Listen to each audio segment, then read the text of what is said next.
पश्चिम बंगाल का ये चुनाव वाकई में अभूतपूर्व था। चलिए देखते हैं कैसे। पहले फेज के लिए सीएपीएफ की 2400 कंपनियां तैनात की गईं। ये आंकड़ा वाकई चौंकाने वाला है। मतलब एक राज्य चुनाव के लिए जमीन पर करीब 24 लाख सुरक्षाकर्मी। ऐसा पहले कभी नहीं हुआ।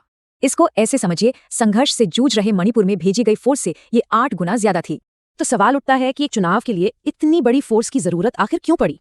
वजहों में सबसे पहले नजर जाती है चुनाव आयोग की भूमिका पर, जो रेफरी कम खिलाड़ी ज्यादा लगी। ईसी ने कुछ ऐसे निर्देश दिए जिन पर खूब विवाद हुआ और कई सवाल भी उठे। विश्लेषण में यहां तक कहा गया कि ममता बनर्जी की सबसे बड़ी प्रतिद्वंद्वी ही चुनाव आयोग बन गई थी। अब बात करते हैं चैलेंजर यानी बीजेपी की चुनावी रणनीति की। यहाँ एक दिलचस्प पैटर्न दिखता है। एक पार्टी, लेकिन जगह के हिसाब से डाइट एकदम अलग। और ये वैचारिक लचीलापन सिर्फ खाने तक ही सीमित नहीं था, दूसरे मुद्दों पर भी दिखा। कैंपेन का एक बड़ा मुद्दा था बांग्लादेशी घुसपैठियों को हटाने का वादा। लेकिन सरकारी आंकड़े एक अलग ही कहानी बताते हैं। निर्वाचन में असल में भारी गिरावट आई। इस पूरे राजनीतिक ड्रामे के बीच बंगाल के जो असली मुद्दे थे वो कहीं खो से गए। दोनों ही पार्टियों ने मुफ्त की रेवड़ियों यानी कैश देने के बड़े बड़े वादे किए। जबकि बंगाल का डेट टू जीएसडीपी अनुपात पहले से ही 40% है, जो देश में सबसे ज्यादा में से एक है।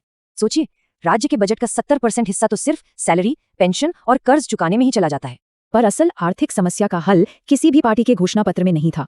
तो ये सब देखकर एक बड़ा सवाल उठता है, जो बंगाल में हो रहा है, क्या वो भारत का भविष्य है?